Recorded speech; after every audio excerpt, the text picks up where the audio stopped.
वाले कश्मीर यानी पीओके में पाकिस्तान सरकार के खिलाफ सबसे बड़ा जन आंदोलन शुरू हो चुका है।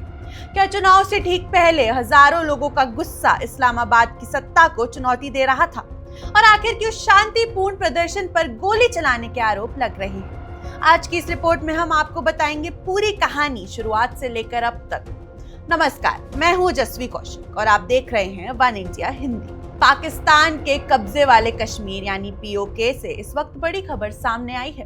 रविवार को यहां हजारों लोग पाकिस्तान सरकार के खिलाफ सड़कों पर उतर आए। प्रदर्शन का नेतृत्व जम्मू कश्मीर जॉइंट अवामी एक्शन कमेटी यानी जैक कर रही थी। एएनआई की रिपोर्ट के मुताबिक संगठन का दावा है कि अब्बासपुर के सरदार गुलाम हुसैन खान स्पोर्ट्स स्टेडियम में करीब 40,000 लोग जुटे थे। इसी दौरान जैक ने आरोप लगाया कि डुयाल के एएमबी इलाके में शांतिपूर्ण प्रदर्शन कर रहे लोगों पर पाकिस्तानी सुरक्षा बलों ने बिना किसी उकसावे के गोलीबारी की, जिसमें कई लोग घायल हुए। हालांकि अब तक पाकिस्तान प्रशासन की ओर से इस घटना पर कोई आधिकारिक बयान नहीं आया है और घायलों की संख्या की भी स्वतंत्र पुष्टि नहीं हो सकी। लेकिन सवाल यह है कि आखिर पीओके में ऐसा क्या हुआ कि हजारों लोग सड़कों पर उतर आए?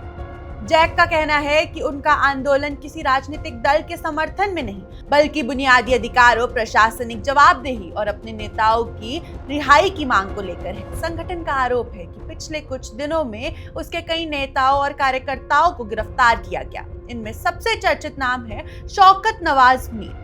जैक का कहना है कि शौकत नवाज मीर की गिरफ्तारी के बाद पूरे पीओके में लोगों का गुस्सा और बढ़ गया। संगठन ने सोशल मीडिया पर रिलीज शौकत मीर अभियान भी शुरू किया और लोगों ने शांतिपूर्ण तरीके से आंदोलन में शामिल होने की अपील की। रिपोर्ट्स के मुताबिक प्रदर्शन में सिर्फ युवा ही नहीं बल्कि महिलाएं, बुजुर्ग और बच्चे भी बड़ी संख्या में शामिल हुए। रावलकोट और चक जैसे इलाकों में महिलाओं ने भी आंदोलन की कमान संभाली।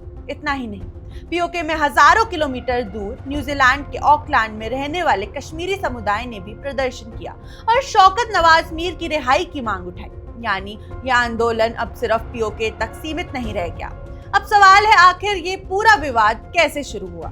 दरअसल 5 जून को पाकिस्तान सरकार ने जैक पर आतंकवाद विरोधी कानून के तहत प्रतिबंध लगा दिया था। इसके बाद पूरे इलाके में तनाव लगातार बढ़ गया। फिर 8 जून को प्रदर्शनकारी और पुलिस के बीच हिंसक झड़प हुई। रिपोर्ट्स के मुताबिक इस हिंसा में कुछ 30 लोगों की मौत हो गई, जिनमें 4 पुलिसकर्मी भी शामिल थे। वहीं 200 से ज्यादा लोग घायल हुए थे। यहीं से हालत और ज्यादा बिगड़ने लगे। लेकिन इस आंदोलन की एक और बड़ी वजह भी है और वे है पीओके विधानसभा की सीटों को लेकर विवाद।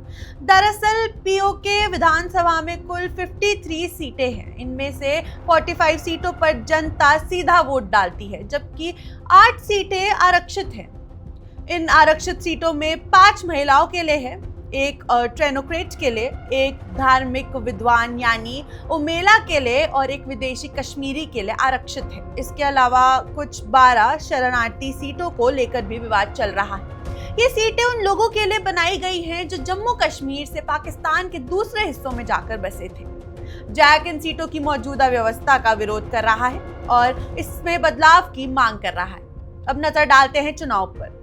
पीओके में 27 जुलाई को विधानसभा चुनाव होने वाले हैं, यानी ऐसे समय में जब पूरा इलाका विरोध प्रदर्शन, गिरफ्तारियों और तनाव से गुजर रहा है। साल 2021 के चुनाव में इमरान खान की पार्टी पीटीआई ने 45 में से 25 सीटें जीतकर सरकार बनाई थी। उस समय सरदार अब्दुल नियाजी प्रधानमंत्री बने थे। लेकिन 2022 में पाकिस्तान की राष्ट्रीय राजनीति में बड़ा बदलाव आया। इमरान खान की सरकार चली गई। इसका असर पीओके की राजधानी पर भी पड़ा। बाद में सरदार तनवीर इलियास प्रधानमंत्री बने, लेकिन अप्रैल 2023 में अदालत की अवमानना के मामले में उन्हें अयोग्य घोषित कर दिया गया। इसके बाद वहां नया नेतृत्व चुना गया। एक बार फिर चुनाव होने जा रहा है, लेकिन चुनाव से पहले जिस तरह हजारों लोग सड़कों पर उतर रहे हैं, गोलीबारी के आरोप लग रहे हैं, गिरफ्तारियों का दावा किया जा रहा है, उसने पूरे इलाके की राजनीतिक स्थिति को और संवेदनशील बना दिया है। तो फिलहाल सबसे बड़ा सवाल यही है कि क्या पाकिस्तान सरकार इस बड़े विरोध को संभाल पाएगी? क्या 27 जुलाई के चुनाव शांतिपूर्ण होंगे और क्या प्रदर्शनकारियों की मांगों पर कोई फैसला होगा या फिर पीओके में तनाव और बढ़ेगा? इन सभी सवालों के जवाब आने वाले दिनों में सामने आएंगे।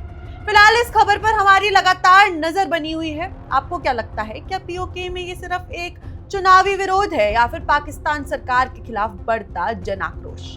अपनी राय हमें कमेंट सेक्शन में जरूर बताएं। अगर आपको ये रिपोर्ट पसंद आई है तो इस वीडियो को लाइक करें, चैनल को सब्सक्राइब करें और बेल आइकन दबाना बिल्कुल ना भूलें। आप देख रहे हैं one India Hindi. Subscribe to One India and never miss an update. Download the One India app now.